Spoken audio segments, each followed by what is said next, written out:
Hello and welcome back to the newest episode of the First Down Fantasy. As always, I'm Ryan. And I'm Logan. And today we are going through our top 10 running backs for the 2021 fantasy football season. And you know what? We're only going to do running backs 1 to 10, and then part 2 we will do running backs 11 through 20. So we're just going to get this started off right away because, you know what? Why not? And at the number 1 spot, it's pretty much a lock-in. This is everybody's pretty much number 1 running back. It's going to be Christian McCaffrey from the Carolina Panthers. Christian McCaffrey has been a freak of nature.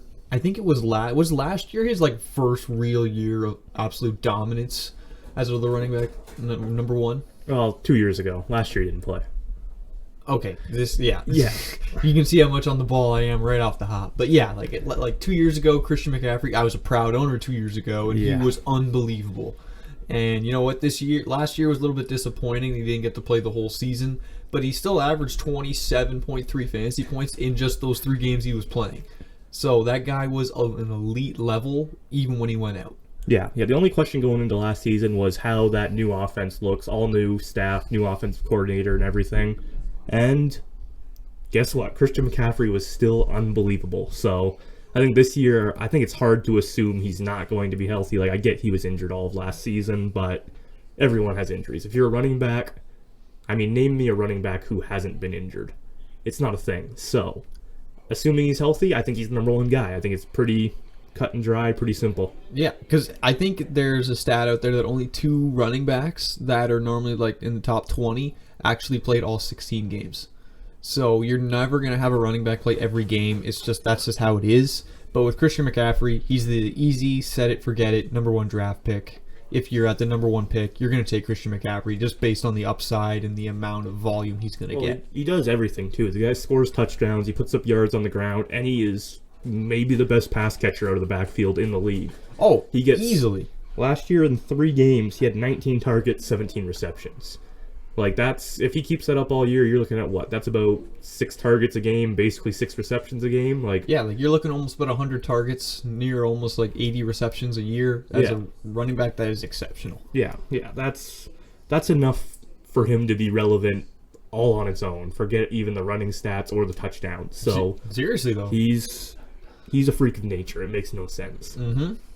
Next up on our list at the number 2 spot, we have Dalvin Cook from the Minnesota Vikings. And I feel like the top 3 or 4 running backs are normally, everyone's going to have them, maybe slightly different, but those first 4 guys are all going to be roughly the same. And Dalvin Cook is just one of those guys that if he stays healthy, he is an elite option. I know in the last couple of years, everyone's kind of been a little bit wary on him because he's had big injury problems in the past, but last year was a year where he was pretty much healthy almost the whole year, and he showed how much fantasy value he has when he's healthy. Yeah, he was a guy I was scared of last year. He had the 1 healthy year under his belt, but now back-to-back healthy, or at least as healthy as you're going to get for running back kind of years. There's no risk. I don't think there's a real injury risk there with him outside of the norm. So, yeah, he's an absolute beast again. That guy catches passes. He's unbelievable on the ground. Great O-line. Team that wants to run the ball. There's not a whole lot more you could ask for. Yeah, and when you look at his stats, he had 1,900 total yards last season, and he was averaging 111 rushing yards a game. So Dalvin Cook was getting touches like crazy in every game. I remember playing him a couple times last year in fantasy, and I think he scored 30 or 40 points multiple times last year. Yeah. And that is insane. So he was only second in total yards to Derrick Henry. So to have that amount of yardage and just rushing work is something that you cannot overlook. He gets about 25 touches a game. So that is something that can't be overlooked and easily a top 3 running back you're going to draft this year. Yeah, no doubt. All right. Sorry for the barking. In the basement, the dogs just go wild. So, sorry. And number 3, we have Alvin Kamara from the New Orleans Saints. And I have him at number 3. Logan has him at number 4. And it's just one of those things where, I'm not sure how Alvin Kamara is going to look in this New Orleans Saints offense, because if it's a Jameis Winston offense, it could be better. But yet again, we don't know what a full year of a Taysom Hill offense is going to look. It will hurt his rushing ability, I think, but I think Alvin Kamara is going to take it a little bit of a step down, but he's still one of those guys that you have to have based on pure talent. Yeah, I think, especially with Michael Thomas looking like he could miss the start of the season, Alvin Kamara is going to be unreal. Like, he's the only man left there who's really a game changer. So they're going to feed him the ball in the screen game. They're going to run him out of the slot as a receiver. He's going to do everything. So, again, there's a little bit of risk there because you don't know his exact situation. And even still, we're into training camp where preseason starts tonight, and we still don't know who the quarterback is there, which is unusual, but he's so talented. The offense has always been great.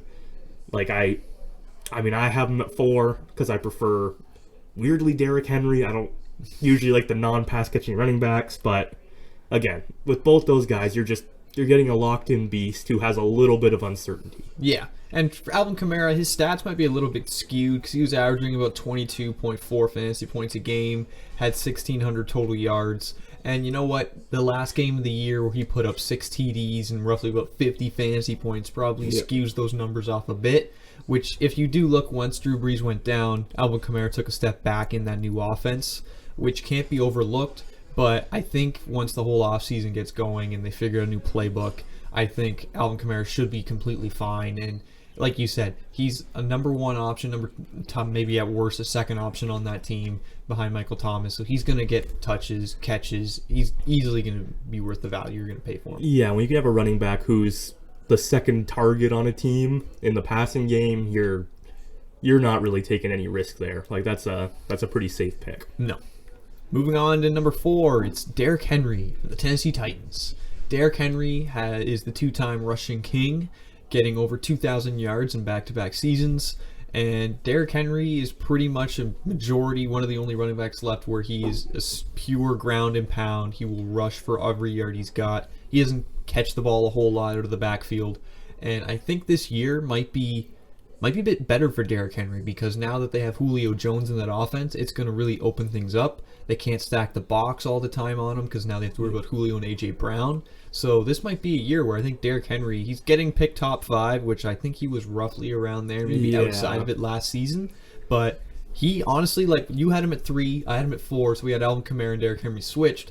But I think Derrick Henry can easily be the running back 1 this year based on this new offense. I think it's going to open everything up for him. Yeah, I think there's 2 pretty clear tiers at the top. You got your 1-2, Dalvin Cook, Christian McCaffrey, then you've got your 3-4, Alvin Kamara, Derrick Henry. And with Henry, my only concern with him would be they lost their offensive coordinator. They've been extremely efficient with the touchdowns, so that's likely to come down a little bit. But, I mean, the guy runs for 2,000 yards a season, so you're not really getting something. Like, it's very predictable. He's done it 2 straight years. Basically, since they've given him the ball, he's been an absolute monster. Again, the only issue is he can get game scripted out, but I think that'll be a good team this year. So, again, I usually am not a fan of the Titans, but I think with the ads they made, their defense is looking really strong. I think that's going to be a good team, and if they're a good team, Derrick Henry's going to be an absolute monster. Yeah, and when you look at his stats, he had the most rushing yards per game at 126, and he had the most attempts per game, but he had the most attempts in the season with 378 rushing attempts, and that is, the next closest would be Dalvin Cook at 312. So you can see how much he just runs it out of the backfield, and I honestly think if they want to, Derrick Henry could touch the ball 400 times out of the backfield. Oh yeah, and he's capable of a big play, which most of those ground and pound guys historically, they didn't have that as much. They're a pure power, but he's got that breakaway speed too that he's a home run hitter, and if he hits one of those, that's a win for you on the week. Like, it's hard to lose when he hits on one of those. And the only thing, like we said, is going to be a downfall for him. He only got 19 receptions on 31 targets last season, so he doesn't catch the ball hardly ever, which is not normally great when you want to pick one of those top guys. So he's not going to be a Kamara or Cook or McCaffrey. Yeah, but based on his pure rushing ability, he's going to have out of the backfield. It's one of those you just can't overlook how many yards he gets just on his rushing. Yeah, I think he's really the only guy for fantasy that I'm willing to completely just ignore the fact that he doesn't catch the ball. Because we've seen, again, 2 straight years where that hasn't affected him at all for fantasy. So I'm just going to give in, say he's a different kind of animal, and just ride with it, because he's unbelievable. Exactly. Moving on to number 5, it's 3rd-year standout, Saquon Barkley from the New York Giants. And unfortunately, last year we didn't get a whole lot of Saquon Barkley based on he was injured during his second game of the season. So we don't have a whole lot of outlook from last year. His numbers are totally skewed because even in those first 2 games, he was not playing well. The Giants were playing well. So he only got 94 total yards last year, which is nothing. So you almost have to throw out all of last year, and you have to go based on his talent and his ability. And Saquon Barkley is a top 5 running back talent in fantasy. Yep. And it's something where when I was putting him there, I thought, can I put him lower than other guys? And I looked at the list of like maybe some Nick Chubbs or Ezekiel Elliott's or Aaron Jones. I think Saquon Barkley just has that if he stays healthy, can outplay all of those guys. Because even when in his first year, he had weeks where it's like Saquon Barkley was drafted top 5 in his first year, and he was performing like it as well. And I can't overlook Saquon Barkley. Yeah, I think like this ranking is purely based off the fact that he is unbelievable. He's an absolute athletic freak. Like, it's a tough injury he's coming back from. Like, he blew out, I believe, his ACL, MCL, and his meniscus or something like that. Like, he did a real number on his knee, but he's a freak. Like, if anyone's coming back from that, it's Saquon Barkley. And, like, that's a team that runs the ball well. Wayne Gallman was a valuable fantasy running back last year. And now I believe he's the 3rd or 4th string guy on San Francisco. Like, that's a good running scheme. It worked last year without a very talented player. Add in the receiving upside, which he's a fantastic receiving back. I think, again, there's some injury risk there. He's still not back full go in practice, so you got to wait and see exactly if he's going to be healthy for the start of the season, but I think the sky's the limit. Like, that's a guy, if you told me he finished as the RB1 at the end of the season, I'd say, yeah, that makes sense. Like, it's not weird at all. I will add that this is the last year, I think, of Saquon Barkley, where if he gets hurt early and misses a good chunk of the year, he's going to start going down in drafts. Because you're going to pay up for a top 5 pick to get Saquon Barkley, but I would not be surprised if maybe week 6, 7, I'm not hoping for it, but if he goes down with injury, Saquon Barkley can't be considered an elite running back option for fantasy anymore. Because you're going to have to be like, is it worth it taking a guy in the first round that's going to play 5-6 games for me every year? Yeah, it's tough because I don't think any of the injuries he's had are necessarily like just poor body. Like, it's not like he's pulling muscles or anything, but at the same time, some guys do just, whether it's running style or it's just they're not, like, they don't protect themselves as well, but some guys can't stay healthy. So again, this year is kind of, I mean, it's his third or 4th year in the league. Is it his third year? I think it's his 4th year. Because he's missed 2 years with injury and then his rookie year. So 4th year in the league, so he's looking at the point where he needs a new contract. So I think it's kind of, not just for fantasy, but actual NFL kind of make it or break it time for Saquon. Like, he needs a healthy season if he's ever going to get paid. So absolutely. Moving on to number 6, we have, out of the Cleveland Browns, it is Nick Chubb. Nick Chubb is another one of those guys. He doesn't really catch the ball a whole lot, only catching it 36 times on 39 targets, 299 yards, but he had 1,500 total yards last year, and, I apologize, he had 1,200 total yards, and for Nick Chubb, he is mainly a ground and pound guy too, who gets big playability, and the only thing I think that hurts Nick Chubb is it's going to have Kareem Hunt in the backfield with him, and he basically takes all of the passing work away, and when the game is really away and they've iced it, they put Kareem Hunt in. And that's when you don't really get the big points out of Nick Chubb that you'd like. But he still was 6th for running backs, averaging about 16.5 fantasy points per game when he was healthy, only playing 12 games this year. And it's something that Nick Chubb has always kind of been a first-round guy, and I think he's still going to be roughly a first-round guy. Yeah, Nick Chubb is an unbelievable running back. I have some concerns. He broke 20 carries twice last year, which, again, he was extremely efficient, but he only hit 20 carries twice all season, which, as a guy who doesn't really catch the ball, that to me, again, he's a monster. He's still going to be good, but I don't think he's, like we talked about with Saquon, if he's the number 1 running back, I'm like, yeah, that makes sense. I don't see a path to Nick Chubb being the number 1 running back outside of Kareem Hunt missing the season. So again, I think he's a very, very good runner. I don't love the upside with Nick Chubb. I think where you're taking him is where he'll probably end up. So he's safe, but I think you're losing out on some of that kind of bigger play upside. Yeah, and I think Nick Chubb, like we've said, he doesn't catch the ball a lot. That offense in Cleveland is actually going to be really good this year, so I expect him to score a whole lot of points. So you could see a whole lot of goal line opportunities for Nick Chubb. And like he's like the Derrick Henry in the sense that he can get those big 80-yard plays, 50-yard runs, which is what you're going to be banking on from him because you're not going to get those screen passes where he's going to go for 25 yards or whatnot. Yeah. Yeah, I think that team is going to be good. I think he's not going to get game scripted out very often. But as I said with Derrick Henry, I usually dislike running backs who don't catch the ball, and that's kind of how I feel about Chubb. He doesn't catch the ball.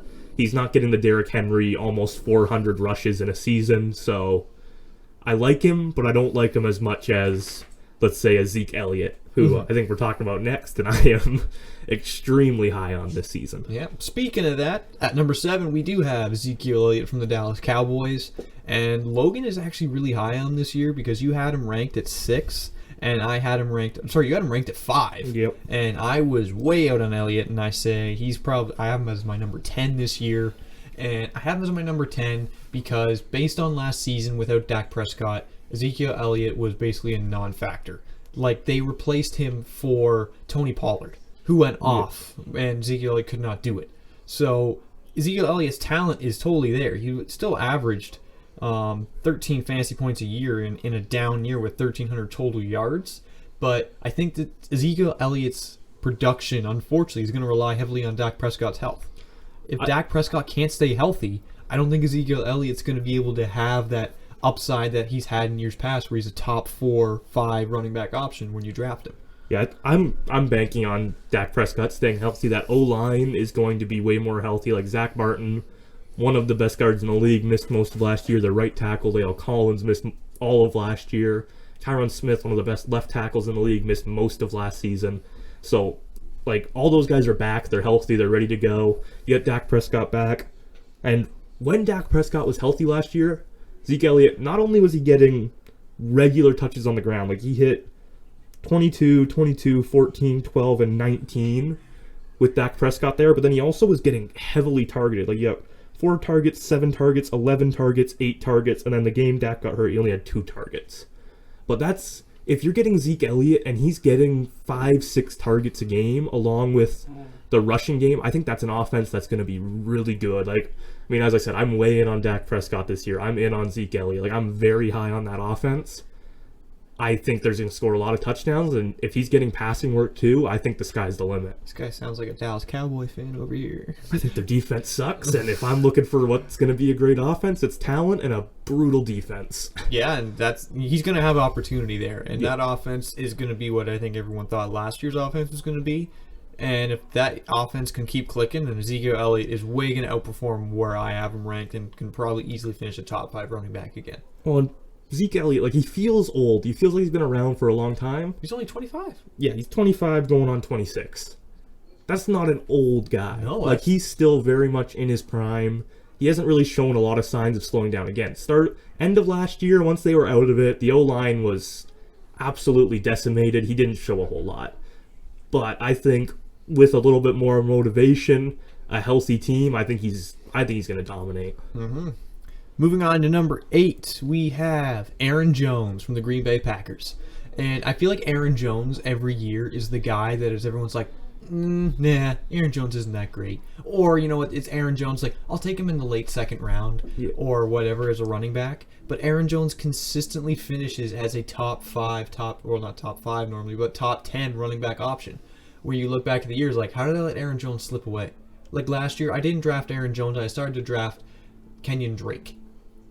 And when I look back at it, I'm pretty stupid. Hurts. It hurts real bad. I agreed with you last year. I was high on Kenyon Drake. And you know what? I got burned. And Aaron Jones ended up being a great option. Granted, I already had Adams, so I wasn't planning on doing a running back wide receiver stack because we can get into that in another video. But Aaron Jones is that guy where he got 1,500 total yards last year, 201 touches. But even, I think where he's really valuable as well is he catches the ball a lot. He had 47 receptions on 63 targets for 355 yards. So Aaron Rodgers loves to target him out of the backfield. Yep. Matt LaFleur loves running the football in Green Bay, which is going to really help Aaron Jones and also A.J. Dillon. So I really expect this year is, I think, one of the first years Aaron Jones is going to get the respect he deserves in drafts and is most likely going to be a first-round guy, maybe early second-round guy. Yeah, I don't think you're going to see him fall out of the first all that much. He's really good. Like, that's the thing with Aaron Jones. He is extremely talented. Like, I think he's the closest guy to Alvin Kamara in terms of play style. Like, he's so elusive. He's a great pass catcher. My issue is just, it's the rotation in Green Bay. It always scares me away, and I'm always too low on him. So I think we've got him in a good spot. I think we have that kind of, I mean, I like Ezekiel a lot more than you, but I think we got that kind of top group of guys that we know are high volume, like workhorse kind of guys. And then Aaron Jones is the first of the, like, little bit of question marks, but very talented player in a great situation. And I mean, at this point, you know what you're going to get. He doesn't always do it how you expect. He has some really bad games, more than other running backs do, but his upside is so high week to week. Well, and he's another big play guy where Aaron Jones consistently breaks off 50-yard runs and whatnot. Yeah. And in an offense with Devontae Adams and Aaron Rodgers, you have to take the running back option there because Aaron Rodgers loves doing those little dump-off passes to the running back. And with no, Williams. Jamal Williams. Jamal Williams this year. They're only going to have A.J. Dillon really back there. Yeah. That's really going to help Aaron Jones, I think, because now Jamal Williams isn't going to take touches away from him. Yeah. That's going to be more Dillon, but I don't know how much they're going to rely on Dillon compared to Jamal Williams. Yeah, I mean, they just paid Aaron Jones, too, so He's they have a guy. good reason to just run him out there. Like, last year, that was another reason I was concerned. They spent the high draft capital on Dillon. Aaron Jones was coming into a contract year. You don't know where he stands. Now you know. They value him. They want him to be the guy, and I think that's what he's going to be this year. He's going to be great. Absolutely. I think the only thing you can really take with a red flag there is it's going to be the last year of Aaron Rodgers, pretty much, we think. So who knows if that's going to affect Aaron Jones this year. I don't think so. No. But I think Aaron Jones is easily first round, early second kind of guy. Yep. Yeah, I agree. All right, moving on to number 9 is second-year running back Jonathan Taylor from the Indianapolis Colts. And I kind of valued Jonathan Taylor a little higher than Logan. I had him at 6. Logan had him at 11. Granted, I made my rankings before I figured out Carson Wentz was going down. And even after that, I said, you know what, I still like him. But then when Quentin Nelson went down, that's kind of a little bit more of a red flag for me. So I think number 9 is a bit of a high ranking for Jonathan Taylor. But based on how he finished last season, where he was consistently scoring over 15 fantasy points a game at the end of the year, if Quentin Nelson is back within the 5-week time frame they say he is, then I'm not worried about Jonathan Taylor. I don't care who's a quarterback there because he's the guy at the running back position. I know Nyheim Hines is probably going to take some touches away from him, but Jonathan Taylor's the dude back there. And if they finally put him where he should be, he was averaging 13.8 fantasy points a game. But remember, the first 12 games of the year, Jonathan Taylor was pretty much a non-factor. Yeah, he had a hot start the first 2 or 3 weeks. He looked really good, and then he was always a bit of a fumbler in college. He had some of those issues kind of pop up, and the team, they didn't push him. I think they made their message clear. You need to learn to protect the ball. You need to be a team guy. They had other backs they liked there. But then when push came to shove, the season was on the line. They said, okay, Jonathan Taylor is clearly far and away our best running back, and he was dominant. He was unreal. That's a team with one of the best O-lines in the league. I think Frank Reich is one of the better running game coordinators in the league. Like, his offenses always run the ball well, regardless of who the running back is. So, with a guy as talented as Jonathan Taylor, if he's the lead back all year, I think he's going to be dominant. But again, that Quentin Nelson injury, like, I had him, originally I would have had him as my number 9 right behind Aaron Jones. I bumped him down a spot. I had him down to 10 behind Joe Mixon because, again, I think that injury, it's a 5 to 12 week time span. So if he's back in the 5 weeks, he's basically ready more or less for the start of the season, maybe miss a game, and that's fine. But they also lost their left tackle. They're hoping Eric Fisher's back healthy, but he blew his Achilles in January. So that's a quick turnaround. You don't know how he's going to look or if he's going to play. So there's a little bit of a question mark on that left side of the line now. So that bumped him down a couple spots for me. Yeah, and I think Logan is more able to talk about Jonathan Taylor's fantasy output than me because he's an owner of Jonathan Taylor in our Dynasty League, and I can remember multiple times where he was yelling at the TV, "Why is Jonathan Taylor not on the field? Why is Jonathan Taylor not on the field?" Watching Jordan Wilkins run the ball. Jordan Wilkins sucks. That guy could not hit a hole to save his life. He was getting arm tackled Straight up everywhere. garbage. And I'm just like, and I mean, I got it because again, Jonathan Taylor, he was a rookie. He would make some mistakes, and they'd go for the kind of veteran, sure hand. But it was painful to watch sometimes. Mm-hmm. I mean, I've got a cousin who's a Colts fan, and me and him would both be texting back and forth, like, what the heck is Frank Reich doing? Just put Jonathan Taylor back in the game. Yep. But I think this year, he's going to be in the game. Like, they learned that he's their best guy. I think now he's not the rookie. He's not going to get that kind of rookie treatment and get the bench. So I think he's going to be dominant. Yeah, the only quick thing you might have to worry about is Nyheim Hines, because I know Indianapolis loves that guy. So yeah. Don't know how much he's going to actually take away from Jonathan Taylor. Yeah, for sure. All right, moving on to finish off the top 10, we have Joe Mixon from Cincinnati. And I will not lie, when I made my rankings, I forgot about Joe Mixon. He was not in there. And then when I read Logan's list, I said, oh no, I don't have Joe Mixon on there. Yeah. And I'm like, what am I doing? This is sacrilegious. So I put Joe Mixon back where I thought he deserved to be, which was at 13. Logan liked him a bit more than me and put him at 10. But he's going to be our number 10 guy. And Joe Mixon has always been an injury-prone running back. And he will play a good chunk of games. He didn't play a whole lot last season. He still finished with 1,300 total yards. Finished with 13.8 fantasy points per game. So when he was playing, he was unreal. And with Joe Burrow being back, with Jamar Chase being there, it's going to be a really good offense. The only thing I still don't like is that Cincinnati I will still be on this hill that they should have taken a offensive lineman, should have taken Penei Sewell in the draft. That would have helped Joe Burrow. That would have helped T. Higgins. That would have exceptionally helped Joe Mixon, because Joe Mixon's problem in Cincinnati has not been volume. It's been the fact that they can't get first downs because their offensive line sucks.